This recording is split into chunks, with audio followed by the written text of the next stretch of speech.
ቪዲዮ አልሰራም ብዬ ህይወቴ መቀጠል ጀምሬ ነበር። አንተን ያመነ ሁሉ ዳነ። አንተን ያመነ ሁሉ ዳነ። ዳሜ መኪና እየነዳ እግዚአብሔርን ይሄን የመሰለ መልክ ይዤ በእግሬ ከሰማቸው የሀዘን ዜናዎች ውስጥ እንደዚህ ሽል የሚያሳዝነኝ አንጀቴን የሚበላኝ የለም። ምክንያቱም ብቸኝነት ሲሰማኝ አሁን አንድ መላ የመጣል ይመስሉኝ ነው። መጀመሪያ በሪከርዲንግ ልሞክረውና ከዛ በኋላ ላይቭ እንደዚህ ገባ አለሁኝ። ሰላም ጤና ይስጥልኝ ጋይስ፣ እንደምናመሻችሁ። እኔ እግዚአብሔር ይመስገን ደህና ነኝ። እንግዲህ እንደተለመደው አዳዲስና ወቅታዊ መነጋገሪያ ጉዳዮችን ይዤላችሁ መጥቻለሁኝ። አብራችሁ እስከ መጨረሻ እንድትቆዩ በትህትና ጠይቃችኋለሁኝ። አዲስ ከሆናችሁ ሰብስክራይብ እንዲሁም ላይክ አድርጉ። ሀሳብ ካላችሁ ኮሜንት ላይ መጻፍ ትችላላችሁ ማለት ነው። እንግዲህ በርከት ያሉ ቪዲዮዎችን አምጥቼላችኋለሁ። ዩቲናስ የተናገረችው አስገራሚ ነገር ነበረ። እንግዲህ እጅግ ለአዶናይም ምስጋና እንደሚገባው የሚያሳይ ቪዲዮ ነው። እንዲሁም ደግሞ ድምፃዊት ጂጂ ወይ ደግሞ እጅጋየሁ ሽባባው ተመልሳለች ማለት ነው። የሷ ጉዳይ ደግሞ እናነሳለን። እንዲሁም ደግሞ ሌሎች ቪዲዮዎች አሉ፣ እነሱን እናዳምጥና እንግዲህ ሀሳብ እንሰጥበታለን ማለት ነው። መልካም ቆይታ ይሁንላችሁ። ዳሜ መኪና እየነዳ እግዚአብሔርን ይሄን የመሰለ መልክ ይዤ በእግሬ እንደዚህ ዝናብ እየዘነበብኝ ነው የምሄደው። በጣም ያዘንኩት ጌታ፣ በጣም ያዘንኩት ይሄ መሰለሽ ልጅ እግዚአብሔርን እንደዚህ ያርገን ካጠገብ ያሉ ሰዎች ማለት ነው። ከቸርች ስንወጣ ምን እንደሚያስቡ ጌታን አፍ ሲከፈት ጭንቅላት ይታያል አሉ እማ። አንደኛ ማን ነው አንቺን የቁንጅና መስፈርት አውጪ ያረገሽና ቆንጆ ነሽ ያለሽ? ሁለተኛ መኪና በቁንጅና ነው በመልክ ነው የሚገዛው ያለሽ ማን ነው? ሶስተኛ ከቸርች ነው የወጣሁት እግዚአብሔርን ምናምን ትያለሽ። ቸርች ይሄ ከክለብ ከቡና ቤት ምናምን ሲወጣ የሚወራ ወሬ ነው። ቸርች መሄድሽው መኪና የሚገዙትን ፍለጋ ነው እና በመልክሽ መኪና እንደሚገዛ ነው የምታስቢው። ጓደኛ ደግሞ ይሄን መልክ የሰመሰለ መልክ ይዛ ፕሮሞሽን እየሰራሽ ነው መኪና ለሚገዙት ሰዎች። ተፍ በይና ስራ ሰርተሽ መኪና ግዢ። እነዛ ገርዳሜ ያልሻቸው አትቅኝ፣ ሰውም አትመኝ። እንግዲህ ያው አማኝ ነሽ ከቸርች እየወጣሽ ነውና የባልንጀራህን አትመኝ አይደለ? የራስሽን ተፍ ብለሽ ስሪ። የሰው አትመኝ፣ አትቅኝ። ለፍተው ነው ሰርተው ነው። ወንድ አይደለም የገዛላቸው፣ መልካቸው አይደለም የገዛላቸው። ምን መልክ ቢኖርሽስ እንደው ነሽ እንበል፣ ቆንጆ ነሽ እንበል አንቺ እንዳልሽውና በመልኩ መኪና የገዛ ማለት ምን ማለት ነው? ፕሮሞሽን ነው። ቸርች አትሂጂ። እስቲ ሞክረሻል? እዛ የለም። እስቲ ሌላ ቦታ ሞክሪ። መኪና የሚገዙትን ካገኘሻቸው ምንድነው ማለት? አንዳንዴ እንደ ሶሻል ሚዲያ ላይ አፋችሁ እንዳመጣላችሁ የምትለቁት የሰውንስ እንትን ማነሻ አንቺ መልክ ለክ ያድርጎሽ አንቺን ቆንጆ ሌሎቹን ገርዳሜ ያልሽ እንድታወሪስ ማን ይፈቀደልሽ? ልጅ ነሽ እኮ ተፍ ብለሽ ሰርተሽ ብር አግኚ። መልክሽ ቆንጆ ቢሆን እንኳን አስተሳሰብሽ በጣም ዲስካስቲንግ፣ በጣም ነው የሚያስጠላው አስተሳሰብሽ። በጣም ነው የሚያስጠሉኝ እንደዚህ አይነት ሴቶች በመልካቸው መኪና እንደሚገዙ ቤትን ማለት። ስሪ ስራ፣ አሁንም ስራ ስሪ። የሆነ ሰው እንዲገዛሽ ፕሮሞት እያደረግሽ ነው ራስሽ። ብዙ ያለ አይመስለኝም አሁን ላይ ብዙ የሚያዋጣም አይመስለኝም። ተመቷል ገበያው። ምን ትመስላለች? የሶሻል ሚዲያ ማያሳየው የለም። እናንተን ከስር እየተከተልን እንዲ ትናት ካላልን በስተቀር የምር ምን ጉድ ናት ደግሞ። ከቸርች ነው የወጣሁት እግዚአብሔርን ምናምን በኮንፊደንስ እኔን የመሰልኩ ልጅ ዝናብ እየመታኝ ተይ እንጂ። ምን አይነት ሰው ናት? አስተሳሰብሽ የመጨረሻ ቀፋፋ ነው፣ ቀፈፍ ያለ። አይ ሙከራ ኦኬ። ሪከርዲንግ ላደርግ ነው እስቲ። ብቸኝነት ሲሰማኝ አሁን አንድ መላ የመጣል ይመስሉኝ ነው። መጀመሪያ በሪከርዲንግ ልሞክረውና ከዛ በኋላ ላይቭ እንደዚህ ገባ አለሁኝ እና ከአንዳንድ ጊዜ የሚሰማኝ ብቸኝነትን ያስረሳኛል ብዬ አስቤ ቲክቶክ ላይ ላይቭ ለመግባት ከእናንተ ጋር ለመጫወት አሁን ይህን ሪኮርዲንግ እንደ መለማመጃ ይህን ፖስት አደርገዋለሁ። ከዛ በኋላ ምናልባት ላይቭ ገብቼ ከእናንተ ጋር መጫወት ምናምን እድል ይሰጠኛል ብዬ አስባለሁ። ከብቸኝነት ይገላግላል፣ መደበሪያ ይሆነኛል በሚለው ሌላ ምንም የማገኘው ትርፉም እንደሆነ ራሱ አላውቀውም። ይሄ ላይቭ መግባት ምናምን የሚባለውን ነገር ዛሬና ትላንት እጅግ በጣም መነጋገሪያ ከነበሩ ጉዳዮች መሀል የድምፃዊ ወንድሙ ጅራለ ዛሬ ነበረ። እንግዲህ ዛሬ ይህንን የለጠፈው እጅግ በጣም ሲዟዟር ነበረ። በእርግጥ ስሜቱ የተጎዳ ይመስላል፣ እንዴት እንደሆነ አላቅም። ነገር ግን እጅግ ውጥረት ውስጥ እንዳለ የሚያሳይ ቪዲዮ ይመስለኛል። እንዲሁም ደግሞ ቀደም ብለን ያየናት ሴት ስለ ቁንጅና አውርታ እንግዲህ መኪና ስታለች። ይሄ ደግሞ ብዙ ሰዎች እየተነጋገሩበት ያለ ጉዳይ ነው። መኪና በመልክ መኪና አይገዛም። መልክ ደግሞ እንግዲህ እሷ ለማለት ያሰበችው እንግዲህ ጠበስ ጠበስ አድርጎን ለማለት ይመስለኛል። እንግዲህ እጅግ በጣም አሳፋሪ ነገር ነበረ ማለት ነው። እንግዲህ ወደ ቀጣይ ቪዲዮ ጂጂ አለች፣ እሷን ላሰማችሁ። አንተን ያመነ ሁሉ ዳነ። ድምፃዊት እጅጋየሁ ሽባባው ከረጅም ጊዜ መጥፋት በኋላ ወደ ሚዲያ ብቅ ብላለች። ወደ ሚዲያም ብቅ ያለችው በእህቷ ሶፊያ ሽባባው አማካኝነት ነው። እስቲ ለጂጂ ያላችሁን ፍቅር ኮመንት ላይ ግለጹላት። መቼስ አብዛኞቻችሁ ታውቃታላችሁ፣ ጂጂ ወይም እጅጋየሁ ሽባባ። በእናንተ ዘመን እንኳን ባዘፍን ሙዚቃዋ ተቀባብሎ እስከዛሬ ድረስ አዲስ የሚመስል ትልቁ ታሪካችንን አድዋን በ7 ደቂቃ ቁልጭ አድርጋ የዘፈነችልን እች ጀግና በጣም በሚገርማችሁ ሁኔታ ገና ምንም ሳትሰራ የውስጧን ችሎታ እንኳን ለህዝብ ሳታካፍል ስንት ስትጠበቅ ኒውዮርክ ገብታ ተደበቀች። ምን ያደርጋል፣ ስትስቅ ዓለም አብራ ትስቃለች፣ ስታዝን ብቻን ታዝናለች እንደሚባለው ሁሉ ከሰው ሁሉ አርቃችሁ በኒውዮርክ ከተማ በአፓርትመንት ውስጥ ይህን ሁሉ ዓመት ስትኖር እንደ ዛሬው እያወጣችሁ ብታገናኟት ኑሮ እያወጣችሁ ከህዝብ ጋር ብታገናኟት ኑሮ ምናልባት ከዛ ጭንቀት ሐሳብ ወጥታ የድሮዋን ጂጂ እስከዛሬ እየዘፈነች ወይም ደግሞ ዘማሪ አገልጋይ ሆና እናገኛት ነበር። በጣም በሚገርማችሁ ሁኔታ አሁን ባለችበት ሁኔታ መስፈናውን ራሱ መታቀም አይመስለኝ፣ ታዋቂ መሆኗን መታቀም አይመስለኝም። ምን አለበት በፊት እንዲያወጣችሁ በፎቶም በተለያየ መንገድ ማንነቷን ብትመልሱላት ኖሮ። ከስንት ዓመት በኋላ ይሄው ከእህቷ ጋር ከሶፊያ ሽባባው ጋር ይህን ፎቶ ሼር አድርገው አሳዩን። በእውነት ሰዓት በጣም ደስ አለኝ። ያለችበት ሁኔታ ደግሞ ሳየው አዘንኩኝ። ምክንያቱም ጂጂ ገና ሳሰራ ነው ከሙዚቃው ዓለም የተሰናበተችው። እባካችሁ አሁንም ቢሆን ከሰው ጋር እንዲያወጣችሁ ደባልቃችሁ ቀሪ ዘመኗን እንኳን ደስተኛ ሆና እንድትኖር ፍቀዱላት፣ የያዛችሁ ሰዎች ለማለት ነው። መልካም ቀን።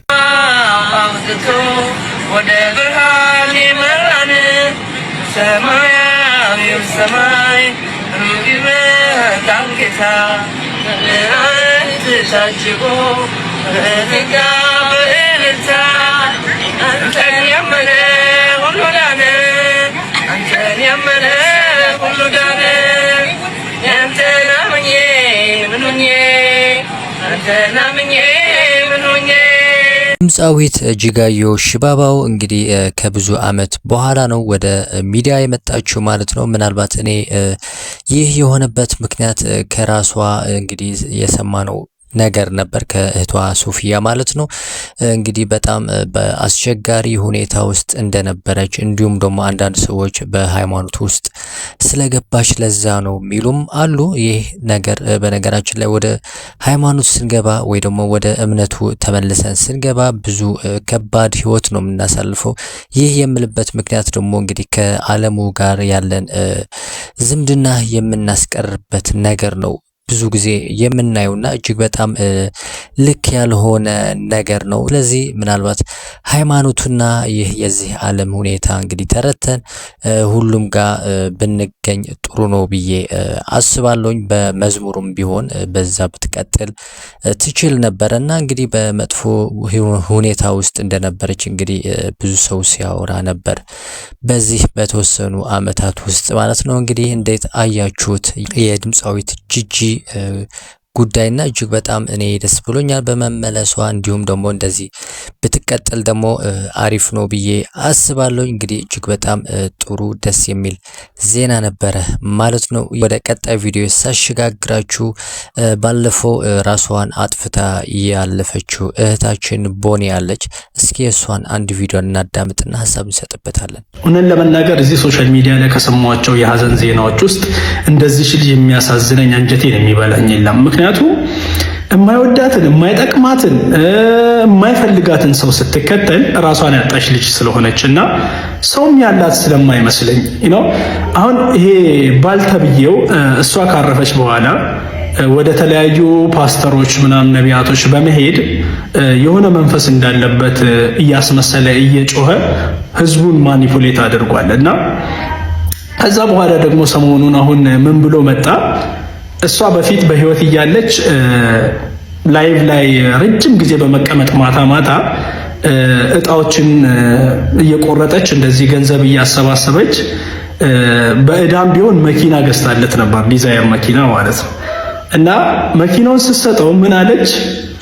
ቀጣይ ደግሞ ገመቺስ እገዛልሃለሁ ስትለው ነበርና አሁን ምን ይላል መጥቶ የሷን ራዕይ ከግብ ማድረስ ፈልጋለሁኝ፣ በፊት እሷ የምትሰራውን ስራ አሁን እኔ ደግሞ መስራት ፈልጋለሁ ምናምን ነገር ይላልና በጣም ነው የሚገርመው። እነን ለመናገር ምንም የተለየ ራዕይ የላትም። ህይወቷን በሙሉ ይሄን የማይረባ ሰው ለማስደሰት የኖረች ሴት ነች እና ምናልባት ያንን እሷ የምትሰራውን ስራ በመስራት ገመቺስ ለራሱ ገዝቶ የእሷን አላማ ሊያሳካ ካልሆነ በስተቀር ምንም የተለየ ነገር የለም። ፕላስ ደግሞ የእሷን ዶክመንተሪ አሰርቻለሁ ዩቲዩብ ላይ ለጥፋለሁ ብሎ ሲቀልስ ሲታይ በጣም ነው የሚያናድደው። ከሞተች ራሱ ገና 3 ወሯ ነው።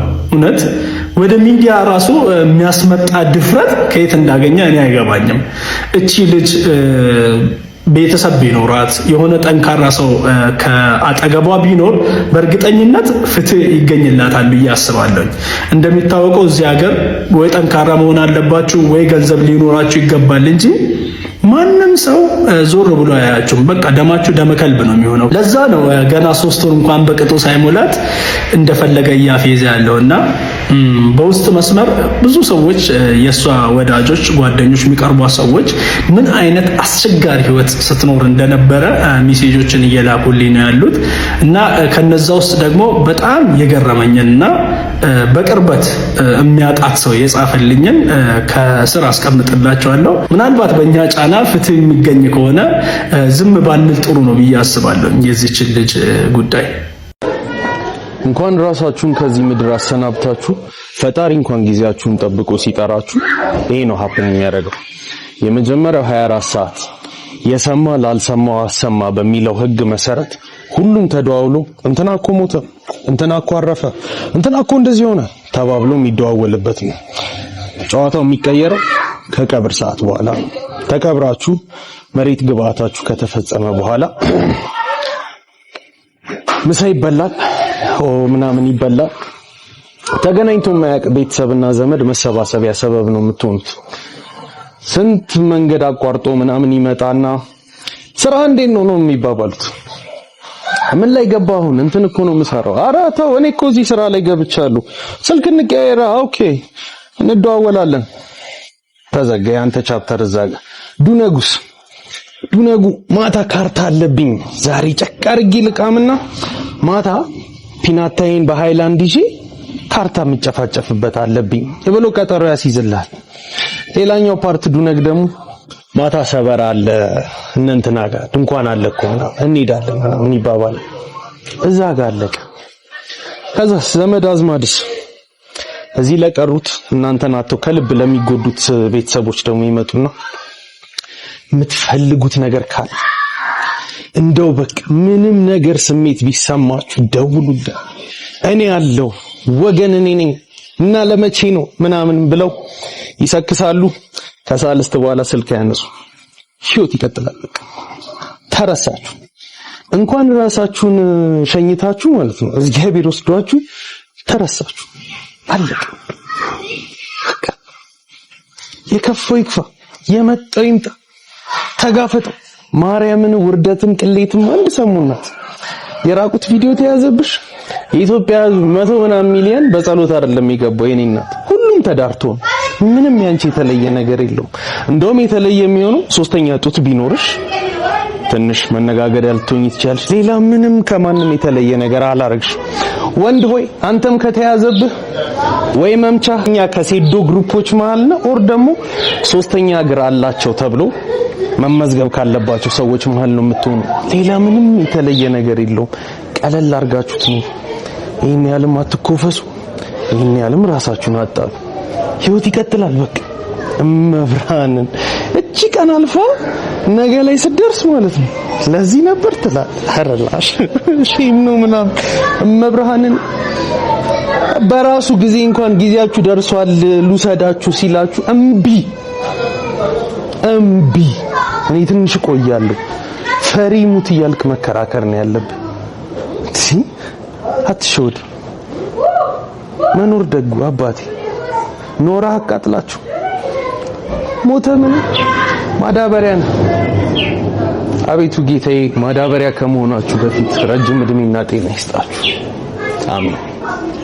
በነገራችን ላይ ቲክታከር እህታችን ቦኒ ካለፈች 3-4 ወር ሊሆናት ነው መሰለኝ። እንግዲህ እጅግ በጣም የሚያሳዝን ታሪክ ያላት እህታችን ነች። እንግዲህ ብዙ ነገር ሲባል ነበረ ስለሷ ጉዳይ ማለት ነው። ብዙ ሚስጥሮች እየወጡ ነበር። ነገር ግን አሁን እቺ እህታችን ተረስታለች ማለት ነው። ምናልባት ወንድማችን እንደተናገረው ከሆነ ቅርብ ዘመድ ላይኖራት ስለሚችል ነው መሰለኝ ይህንን ነገር እየተፈጠረ ያለውና እንግዲህ እጅግ በጣም የሚያሳዝን ነገር ነው። እንዲሁም ደግሞ እንግዲህ ምድር ላይ የምንኖረው አንድ ጊዜ ነውና እንግዲህ በምንም ነገር ብንበሳጭ ብንናደድ በደል ቢደርስብን ህይወታችን ባናጣ ራሳችን ብዬ እንግዲህ መናገር ፈልጋለሁ። ምክንያቱም እናንተ አለፋችሁ አላለፋችሁ የሚመጣ ተአምር የለም። እናንተ ስትኖሩ ነው እንግዲህ ጥሩ ነገር የሚኖረው ማለት ነውና እባካችሁ ይህንን ነገር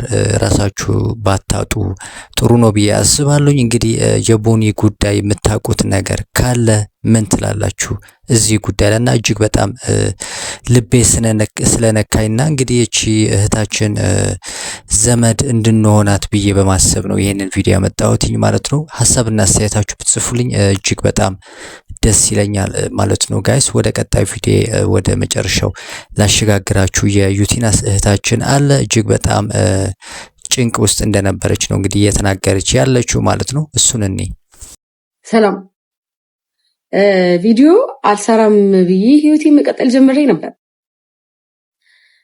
ግን ያው ብቻ ከትናንትና ወዲያ ከወንድሜ አዶናይ ጋር ቪዲዮ ሰርች ፖስት አድርጌ ነበርና የዛኑን ቀን ማታ እስኪ ስንታየ ምናምን የሚለውን ለማየት ወደ አካውንቴ ስገባ አንድ ቪዲዮ የለም። በጣም በጊዜ በጉልበት በገንዘብ የለፋውበት አምባር ስራዬ በማስ ሪፖርት ተጠፍቷል። የማንም ቤተሰብ ሁኑ የማንም ቤተሰብ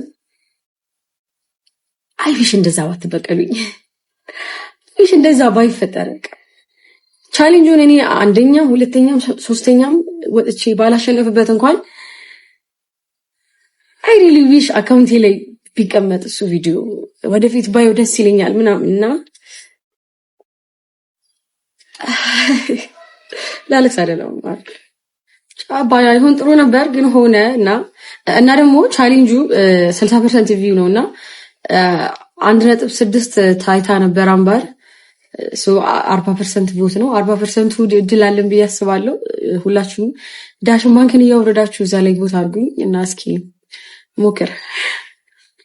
የነበረኝ ቆይታ ይሄንን ይመስላል። እንግዲህ እህታችን ዩቲናስ በነገራችን ላይ ይህ የማስ ሪፖርት እየተደረገ የሚጠፋ ቪዲዮ እንዴት እንደሆነ አላቅም በእርግጥ ምክንያቱም ብዙ ሰዎች ይሄንን እንደ ምክንያት እየተጠቀሙት ስላለ ማለት ነውና ይሄንን ነገር እንዴት ነው እናንተ የምታውቁት ነገር ካለ እኔ እንዴ እየገረመኝ ነው ያለው። አሁን ከዩቲናስ ጋር ማን ጥል ውስጥ ሆኖ ነው ይሄንን ሊያደርግ የሚችለው? ምናልባት ከራሳቸው ከካምፓኒው ሳይሆን አይቀርም ብዬ ነው እማምነው። እንዲሁም ደግሞ እንግዲህ እንደዚህ ሲያጋጥማችሁ ተስፋ ቆርጣችሁ ባትቀመጡ ጥሩ ነው ብዬ አስባለሁ። እንዲሁም ደግሞ ወንድማችን አዶናይ ከሷ ጋር ኮላብ አድርጎ ቪዲዮ መስራቱ እጅግ በጣም ጥሩ ነገር ነው። ምክንያቱም ለሷ እንደ አዲስ ደግሞ እንድትሰራ ስለሚያደርግ ነው ማለት ነው። ስለዚህ ይህ ለማለት ይመስለኛል እንግዲህ አዶናይ ከሷ ጋር መስራቱ ለዚህ ሞራል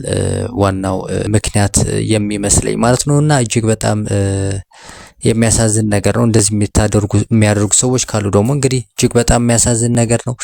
እንግዲህ ሀሳብና አስተያየት ካላችሁ በአጠቃላይ በቪዲዮዎቹ ማለት ነው ኮሜንት ላይ መጻፍ ትችላላችሁ ማለት ነው። በነገራችን ላይ በቲክታከር ቦኒ ህልፈት ላይ የምታውቁት ነገር ካለ በድጋሜ ልጠይቃችሁ እፈልጋለሁ። ማገዝ ስላለብን ለስለሷ ፍትህ መገኘት ስላለበት ማለት ነውና እንግዲህ ኮሜንት ላይ መጻፍ ትችላላችሁ ወይ ደግሞ ሌሎች ሶሻል ሚዲያ ላይ እንደ አዲስ ብናነሳው ማለት እፈልጋለሁ ማለት ነው።